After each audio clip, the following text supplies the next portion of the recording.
Les ministres des Finances et de l'Économie de l'Allemagne et de la France l'ont affirmé à Berlin lundi. Ils sont sur la voie d'un accord pour stimuler les investissements au niveau européen. Les ministres qui étaient réunis à Berlin n'ont en revanche donné aucun ordre de grandeur pour quantifier ces investissements. La France avait invité l'Allemagne à consacrer 50 milliards d'euros d'investissement à la modernisation de ses infrastructures. Il n'en a pas été question lundi à Berlin. La situation économique en eurozone est moins bonne que celle qui était prévue. Il faut savoir réagir par rapport à cette situation pour faire en sorte que la croissance soit plus élevée. C'est l'intérêt de tous.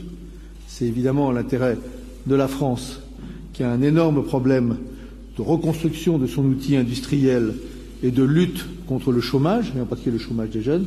Et je pense que c'est aussi l'intérêt de tous les pays d'Europe, quel que soit aujourd'hui leur niveau de croissance ou leur niveau de chômage.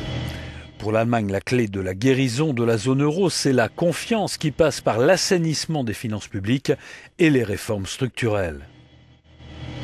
En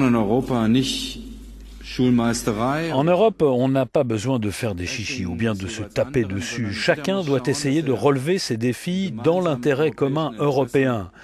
Nous devons maintenir notre compétitivité dans une économie mondialisée et pourquoi pas l'augmenter.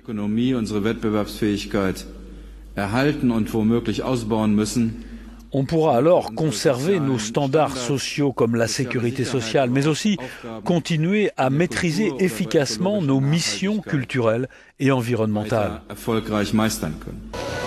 Pour l'Allemagne, l'investissement ne peut être qu'un investissement privé et les espoirs français d'un programme d'investissement public allemand dont profiteraient par ricochet les autres pays européens ont été déçus. Mais le couple franco-allemand fera une proposition commune sur l'investissement début décembre. Il fallait bien lundi annoncer quelque chose.